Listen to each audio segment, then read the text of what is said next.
साथ ही साथ इस मौके पर मैं देश के सभी किसानों को बधाई देना चाहता हूं, जिनके संघर्ष से और जिनके लगातार आंदोलन और तीनों काले कानून के खिलाफ उन्होंने जो आंदोलन छेड़ा और उसका परिणाम ये है कि आज तीनों काले कानून वापस लिए गए हैं। काले कानूनों की वापसी अहंकार की हार है। ये किसानों की जीत है, लोकतंत्र की जीत है। जनता इन्हें माफ नहीं करेगी। इन्हें साफ करने का काम जनता करेगी आने वाले समय में। सैकड़ों किसानों की सच्ची मौत के आगे किसी की झूठ की माफी नहीं चलेगी।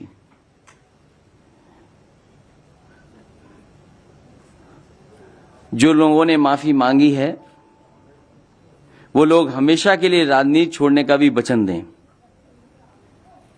ये सोच रहे हैं कि दिखावटी माफी मांग करके ये फिर से या दोबारा आएंगे,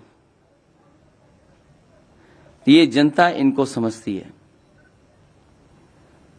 जिस तरीके से भूमि अधिग्रहण कानून लाए गए थे और काले कानून जो 3 थे ये भी वापस हुए हैं। किसान हित में तो हुए ही हुए हैं, लेकिन कहीं न कहीं सरकार चुनाव से डर गई है और वोट के लिए कानून वापस हुए हैं।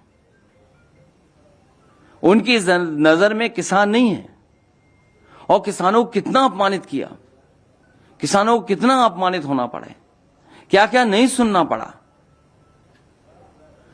जिन शब्दों का इस्तेमाल किया गया कोई कल्पना नहीं कर सकता कि अन्नदाता के लिए ये शब्द भी इस्तेमाल किए जा सकते हैं। वो भारतीय जनता पार्टी ने इस्तेमाल किया और उनके सहयोगी, उनके साथियों ने हर मौके पर अपमानित किया है। और ये केवल एक की जिम्मेदारी नहीं होती है, मंत्रिमंडल की सामूहिक जिम्मेदारी होती है। अगर सामूहिक जिम्मेदारी है, न केवल मंत्रिमंडल को इस्तीफा देना चाहिए बल्कि सरकार को इस्तीफा देना चाहिए पूरा का पूरा। और फिर लखीमपुर के हत्यारे कैसे बच जाएंगे? यह सरकार की जिम्मेदारी बनती है। जहां इतनी माफी मांगी गई, कानून को वापस ले लिया गया है, वहीं यह भी तो जिम्मेदारी सरकार की बनती है कि जिस मंत्री पर आरोप है वो मंत्री अभी भी मंत्रिमंडल में है।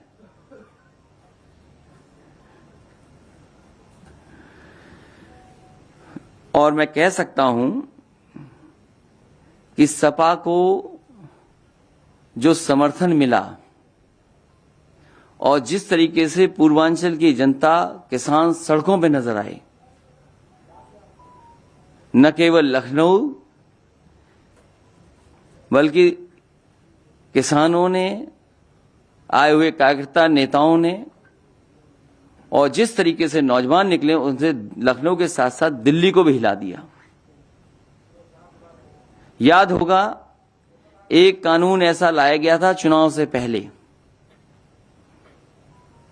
एक फैसला सरकार का ऐसा भी लिया गया था। क्या उससे अर्थव्यवस्था आज उभर गई? जो उस समय फैसला सरकार का था, क्या उससे आज अर्थव्यवस्था सुधर गई है? वो भी फैसला गलत था। वो तो किसी को पूछते ही नहीं है। अगर किसी को कोई याद कर रहा है अगर, तो वो समाजवादी पार्टी आज भी खजांची को याद करती है। इसलिए मैं किसानों को बधाई देता हूं, इस आंदोलन को बधाई देता हूं। और जिस तरीके से जनता का समर्थन जुटा, जिस तरीके से पूर्वांचल के किसान, नौजवान सड़कों पे आ गए, सरकार घबरा करके इन कानून को वापस ले रही है और ये जरूरी नहीं है सरकार के लोग ऐसे हैं, हो सकता है चुनाव के बाद फिर ऐसा कोई कानून ले आए। इसका भरोसा कौन दिलाएगा कि भविष्य में ऐसे कानून नहीं आएंगे जिससे किसानों को संकट में डाला जाए। और अगर इनकी नीयत साफ होती तो आज किसानों को लाइन में लगना नहीं पड़ता खाद के लिए। किसी किसान को खाद नहीं मिल रही, डीएपी नहीं मिल रही। पूरे उत्तर प्रदेश में किसी भी किसान को धान की कीमत नहीं मिल रही। आज मैंने सुना कि प्रधानमंत्री जी कह रहे थे न जाने कितना मंडी के लिए इंफ्रास्ट्रक्चर के लिए पैसा दिया। पूरे बुंदेलखंड में मंडी बनी खड़ी हैं। मैं जानना चाहता हूं किस मंडी में किसानों की खरीद हुई है फसल की। मंडियों को बंद करने का काम किया गया और उत्तर प्रदेश की सरकार ने पिछले 4.5 साल से अगर मंडियों को बजट दिया हो तो बताए सरकार। जो मंडी बंद कर रहे हो, धान की कीमत न दे पा रहे हो, गन्ने के अभी भी किसानों का बकाया है, डीजल पेट्रोल महंगा कर दिया हो, खाद उपलब्ध न हो, डीएपी उपलब्ध न हो, कीटनाशक दवाइयां महंगी कर दी हो, केवल किसानों के काले कानून वापस करने के साथ साथ इन्हें अपने जो मंत्री जिन्होंने हत्या की उनका कब इस्तीफा होगा, उन्हें कब मंत्रिमंडल से हटाया जाएगा। इसलिए मैं इस मौके पर किसानों को बधाई देता हूं और जो जनता का समर्थन जुटा है उसके लिए बहुत बहुत धन्यवाद। इसका श्रेय पूरे किसानों को, खासकर पंजाब के, हरियाणा के, उत्तर प्रदेश के, देश के सभी हिस्से के किसानों को और समाजवादी पार्टी के जितने कार्यकर्ता नेता लगातार संघर्ष में रहे, जिन पे न जाने कितने मुकदमे लगे। कोई आंदोलन अगर दिल्ली से ऐलान हुआ होगा और समाजवादियों ने समर्थन किया होगा तो जितने मुकदमे दिल्ली में या किसानों पे लगे हैं उससे ज्यादा मुकदमे समाजवादी पार्टी के कार्यकर्ता नेताओं पे मुकदमे हैं। कोई नेता कार्यकर्ता ऐसा नहीं है अगर आंदोलन कह दिया, प्रदर्शन के लिए निकल पड़ा, उसके घर पर पुलिस न बैठ गई हो, पुलिस ने अपमानित न किया हो। जिन किसानों की मौत हुई है इन आंदोलन में, जो आंदोलन चल रहा था, उनके लिए क्या सरकार को मदद करनी चाहिए। जो बड़ी संख्या में किसानों की जान गई है, सरकार आए, केंद्र सरकार उनकी मदद करे। क्या किसानों को भी आंदोलन खत्म कर देना चाहिए? अभी उनका फैसला किसानों पे, लेकिन समाजवादी पार्टी की मांग है कि एमएसपी कब लागू होगा, उसके लिए कानून कब बनेगा। ये भी कहा जाना चाहिए।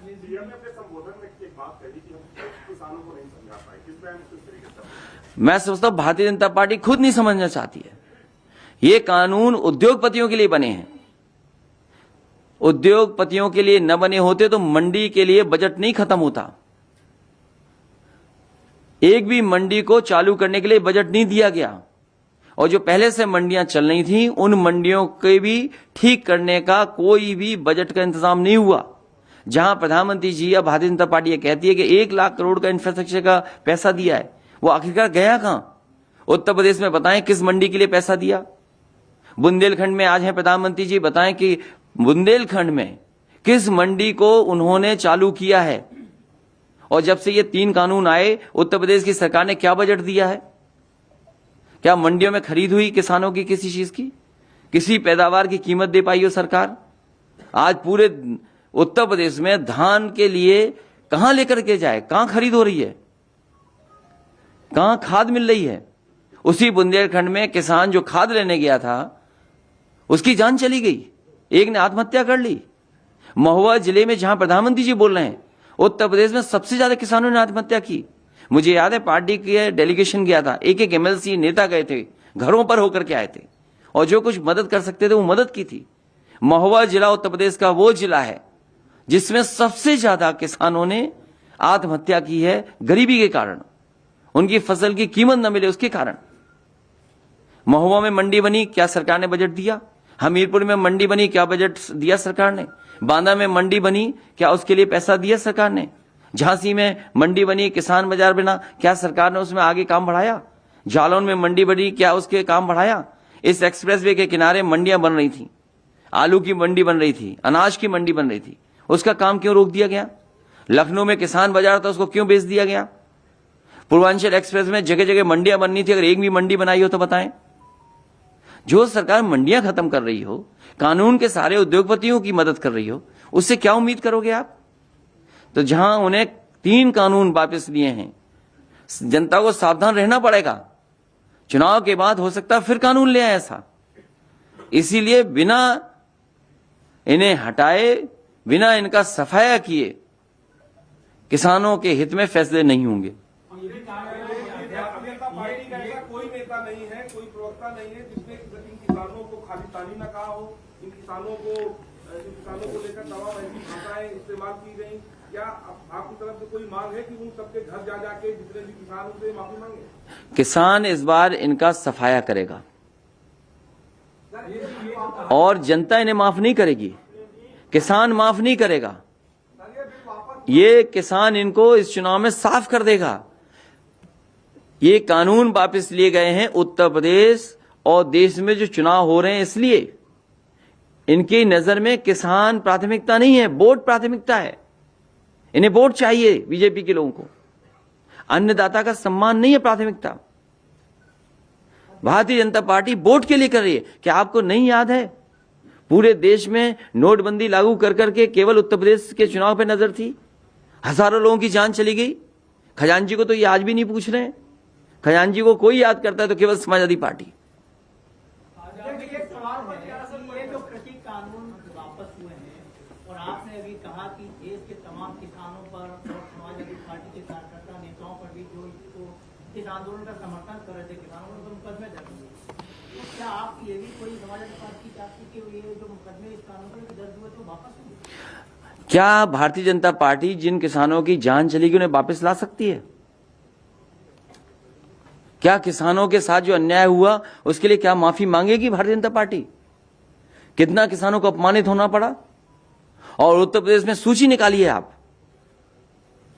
कितनी बड़ी संख्या में समाजवादी कार्यकर्ताओं पर मुकदमे हुए हैं। देश में अगर सबसे ज्यादा मुकदमे कहीं हुए होंगे तो किसानों के आंदोलन में समाजवादी पार्टी पे आंदोलन हुए, मुकदमे हुए। प्रधानमंत्री जी ने शुरुआत ही माफीनामे से की है, फिर भी इस बार जनता साफ करेगी, माफी नहीं चलेगी, जनता इनको साफ करेगी। और इसीलिए मैंने कहा कि जो जन समर्थन पूर्वांचल का दिखाई दिया, किसानों का, नौजवानों का, उससे न केवल लखनऊ हिल गया बल्कि दिल्ली भी हिल गया। भविष्य में इस तरह कानून अगर थोपे जाएंगे तो क्या जन आंदोलन होगा, विरोध होगा? लोकतंत्र में हमेशा इसी तरह के आंदोलन चलते हैं। लोग अपनी बात रखने के लिए आंदोलन करते हैं। ये कहा जा रहा है कि अध्यादेश के माध्यम से भी इसको वापस किया जा सकता था, कि संसद सत्र का इंतजार क्यों किया जा रहा है? तीनों कानून वापस हो गए हैं, साथ ही साथ एमएसपी कब लागू होगी ये भी भारतीय जनता पार्टी बता दे। उत्तर प्रदेश में धान खरीद हो रही है, अगर एक किसान को भी धान की कीमत मिल रही हो तो बता दो। पूरे उत्तर प्रदेश में किसान खड़ा हुआ है, इंतजार कर रहा है कि खाद कब मिलेगी, डीएपी कब मिलेगी। जिस सरकार ने खाद और डीएपी का इंतजाम ही नहीं किया, फसल कब बोएगा, कैसे पैदावार बढ़ेगी। किसान का गन्ने का अभी भी बकाया है और महंगाई बढ़ा करके गरीब को बर्बाद कर दिया इन्होंने। डीजल पेट्रोल किसने महंगा किया, कौन है जिम्मेदार इसके लिए? और पिछले क्वार्टर का जो मुनाफा था 600% मुनाफा हुआ एनजीसी का, तो ये किसकी जेब में जा रहा है? और आपके टीवी चैनलों पे पैनल पे जो बैठ करके न जाने क्या क्या समझाते थे, वो पैनलिस्ट कहां है? वो पैनलिस्ट क्या किसानों को अपमानित करने के लिए नहीं चैनलों पे बैठ करके ज्ञान देते थे, कानून ऐसे हैं, कानून वैसे हैं? वो कहां है वो लोग? अब वो बात बड़ी कह दूंगा तो कहोगे आप हमें भी नहीं दिखाओगे, कुछ बात और कह देंगे तो। किसी किसान नेता से या राकेश टिकैत किसी से आज आपकी बात हुई? हमारी किसी से बात नहीं हुई, हम खुद किसान ही, सब किसान हैं। क्या हमें अपनी तकलीफ परेशानी नहीं पता लगती? और आप तो बोलिए कि ये मंडी के लिए 1 लाख करोड़ बोला है, कहां पैसा है 1 लाख करोड़? यूपी में कितना दिया है? आपका विजय है तो पश्चिम की तरफ का कूच करेगा, इसको लेके क्या तैयारी है? आज केवल इतना ही रखिए कि भारतीय जनता पार्टी की नजर वोटों पर है, किसान के हित की पे नजर नहीं है। किसान की मदद के लिए फैसले ले सरकार। कहो कम से कम एमएसपी के लिए कानून बनाए। जब 3 कानून वापस ले रहे तो एमएसपी का भी कानून लाए सरकार। और समाजवादी पार्टी की मांग है कि केंद्र सरकार एमएसपी के लिए कानून लाए। सरकार ये बिल वापस ले सकती है। आपने 26 अक्टूबर को उसको लेकर एक प्रेस कॉन्फ्रेंस में ये बात कही थी। 2 बड़े ऐसे फैसले रहे सरकार के जिसमें रोक है सरकार ने किया है। हाँ, चुनाव को लेकर क्या लगता है कि और भी तमाम फैसले ये सब मिलने आए थे इसलिए मैंने कहा आपसे ही मिला दूं। जिस तरह से कानून वापस हुए हैं, आपको लगता है कि वोट परसेंटेज पे असर आएगा? क्योंकि समाजवादी पार्टी को सपोर्ट कर रही थी, अब ये लोग हैं कि नाराज हैं, क्या बीजेपी से दूर होगी और वोट परसेंट पे असर आएगा? देखिए, जनता इन्हें माफ नहीं करेगी, इन्हें साफ करेगी। किसान इन्हें माफ नहीं करेगा, इनको इस चुनाव में साफ कर देगा। क्या माफी मांगने से जान वापस आ जाएगी किसानों की? क्या माफी मांगने से जिनको कुशल दिया आपने उनको मंत्रिमंडल में रखे हैं अभी भी? ये किसके हाथ में है? मंत्रिमंडल में मंत्री हैं वो अभी भी। सरकार चाहे आज मंत्री को हटा दे। अखिलेश जी, 26 अक्टूबर को प्रेस कॉन्फ्रेंस में आपने बात कही थी कि सरकार किसान बिल वापस ले सकती है। 2 बड़े फैसले रहे जिसमें सरकार ने रोल बैक किया, तो चाहे डीजल पेट्रोल के रेट रहे हो या फिर किसान बिल रहा हो, आगे भी इस तरह के फैसले आ सकते हैं। उसको लेकर क्या आप मानना है? तो पता इस बार जनता इनका सफाया करेगी।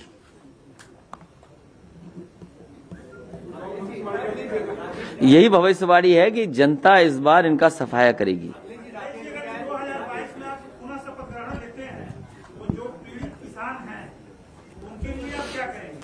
केंद्र सरकार से, अभी मैं सरकार में नहीं हूं, कल क्या होगा ये कल की बात है, लेकिन हमेशा किसानों की मदद की है। और आप पता करिए, बुंदेलखंड से उत्तर प्रदेश में सबसे पहले नेताजी ने शुरू किया था, अगर किसी किसान के साथ ऐसी दुर्घटना हो जाए या जान चली जाए तो उत्तर प्रदेश की सरकार मदद करती थी। उस पैसे को बढ़ाया मैंने, पिछली बार भी घोषणा पत्र में लिखा था। इसलिए समाजवादी पार्टी हमेशा किसानों के साथ खड़ी है, क्योंकि समाजवादी पार्टी के सभी लोग किसान हैं, ज्यादातर लोग किसान हैं।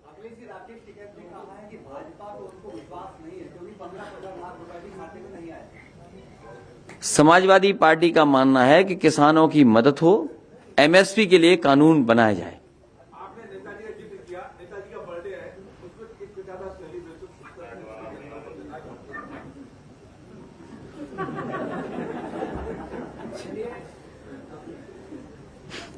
क्या बताऊं ऐसी है, इनको क्या बताऊं मैं,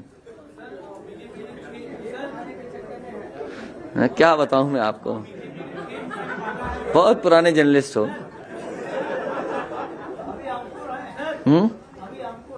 ये बहुत पुराने जर्नलिस्ट हैं, इन्हें जाने कितने साल से हम देख रहे हैं इसी तरह, इसी तरीके से देख रहे हैं। कम से कम ये दिलवाओ मंडियों के लिए कुछ पैसा, मंडियां ठीक हों, कुछ किसान का भला हो। बीजेपी ने उत्तर प्रदेश को किसी बांटा है संगठन के लिहाज से। जेपी नड्डा साहब जो दूसरों की ड्यूटी लगाते थे, आज खुद उनकी भी ड्यूटी लग गई उत्तर प्रदेश में। क्या कोई घबराहट है?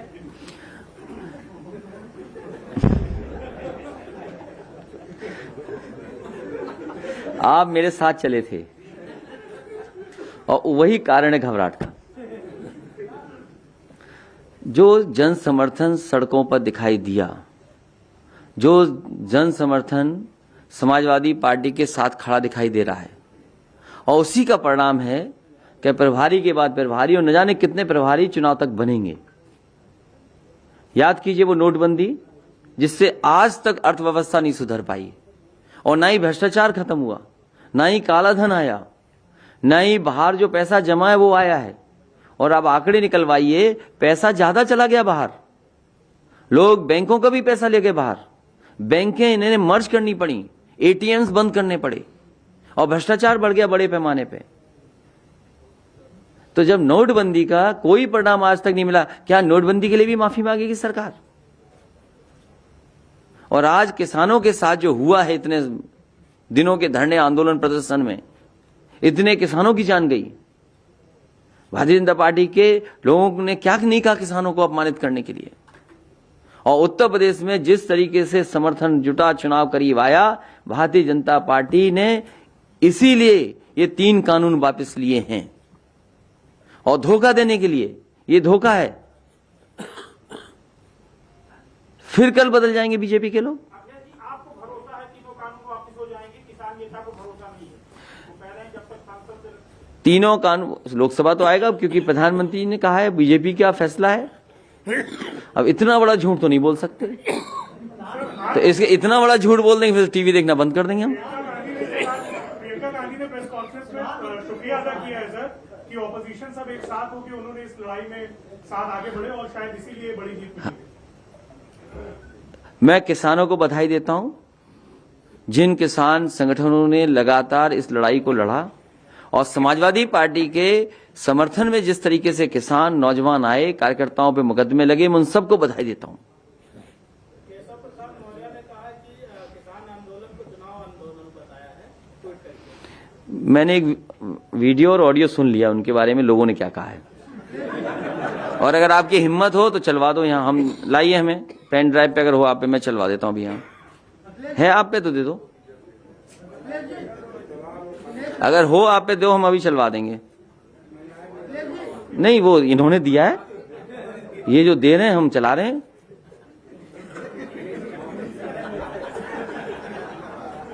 अगर हिम्मत हो तो लाओ, हम चलवा दें अभी। क्या कहा है, कहाँ नाम लेते हो किसी का? दिनेश शर्मा ने कहा है कि चीन पाकिस्तान नहीं चाहते कि यूपी में भाजपा की सरकार आए। कौन नहीं चाहता? ये डिप्टी सीएम किसने बना दिया इनको? इनको कूड़े का काम और नाली साहब का काम दोबारा दे देना चाहिए।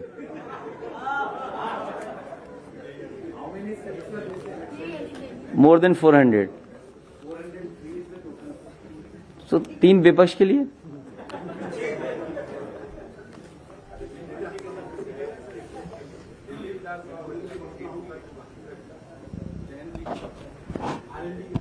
जल्दी हो जाएगी।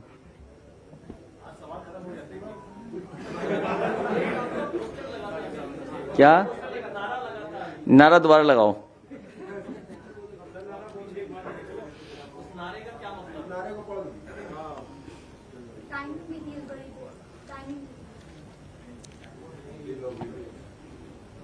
क्या आप लोग बीजेपी के खिलाफ चलाओगे कि नहीं चलाओगे? लाइव चल रहा है।